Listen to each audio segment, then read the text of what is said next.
Bonsoir à tous, bonsoir à toutes, bienvenue sur le plateau de la Grande Team, ravi de vous retrouver. Allez, le sport nous réunit une fois de plus pendant 90 minutes. Nous avons un max d'infos sportives à vous proposer. Eh bien, découvrez-les tout de suite dans le sommaire. C'est parti pour la Grande Team. Ce vendredi, voici ce que la Grande Team vous propose. Comme tous les soirs, des news sportives. Et ce samedi, les éléphants de Côte d'Ivoire affrontent les Black Stars du Ghana. Baumel doit-il reconduire son 11 de départ face au Burkina Faso? On en parle. Le duo TNT est l'invité de la Grande Team ce soir. Eh oui, on va chanter, on va danser, on va apprendre un maximum de choses. Et on va parler de sujets très intéressants en compagnie du groupe TNT qui sera avec nous dans quelques instants. Et puis, on a également notre question LGT à vous proposer. On va parler du match Ghana-Côte d'Ivoire. Patrice Baumel doit-il reconduire le même 11 de départ face au Burkina Faso ou donner la chance à d'autres joueurs? Eh bien, aujourd'hui, vous pourrez vous exprimer uniquement sur la page Facebook de la 3. Voilà, vous n'hésitez pas, laissez-nous un petit commentaire sous la publication et on se fera un plaisir de vous lire. Allez, on est parti pour les news.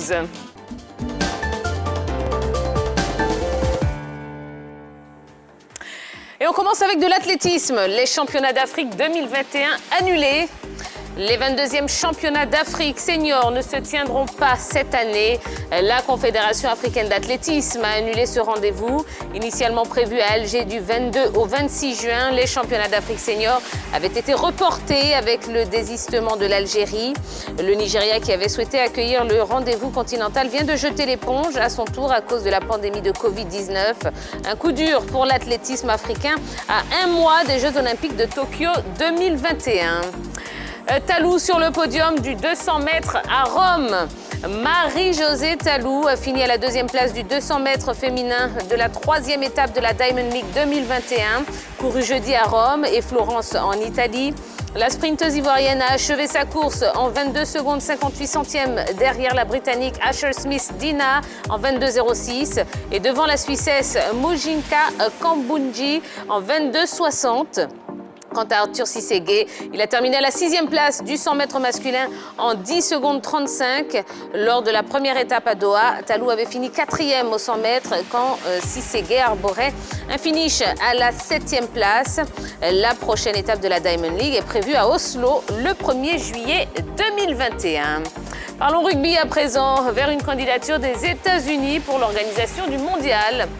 USA Rugby a déclaré que les États-Unis seraient candidats pour les tournois masculins de 2027 et 2031 et féminins de 2029. L'Australie est néanmoins considérée comme favorite pour organiser le mondial 2027, la Russie étant le seul autre pays avec les États-Unis à avoir exprimé son intérêt après que l'Argentine a abandonné son projet. World Rugby devrait annoncer les pays hôtes des Coupes du Monde 2027 et 2031 en mai 2022, ainsi que ceux des Coupes du Monde de rugby féminine 2025 et 2029.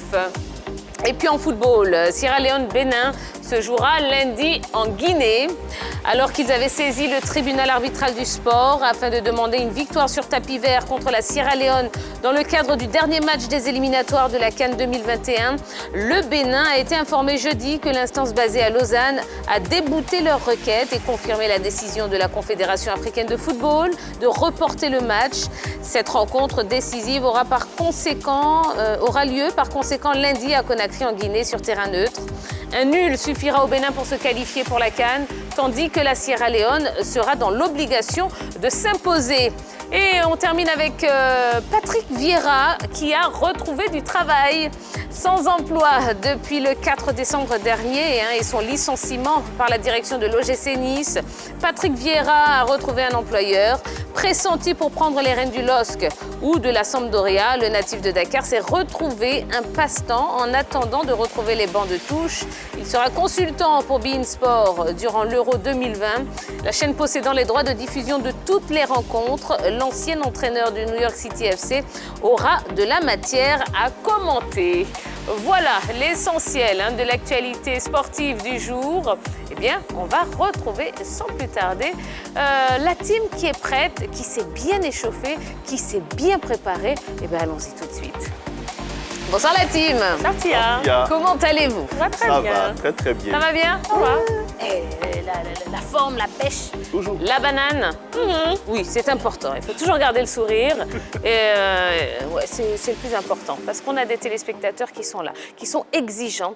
Et mais ça nous booste hein, tous les soirs à être là, à bosser les sujets, à vraiment vous proposer un maximum d'informations hein, et à passer un bon moment en votre compagnie, tout simplement.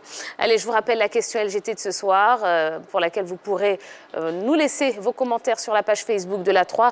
On va parler du match Côte d'Ivoire, Ghana-Côte d'Ivoire. Patrice Baumel doit-il reconduire le même 11 de départ hein, que face au Burkina Faso ou bien donner la chance à d'autres joueurs? Eh bien, n'hésitez pas à nous laisser des messages pendant toute la durée de l'émission.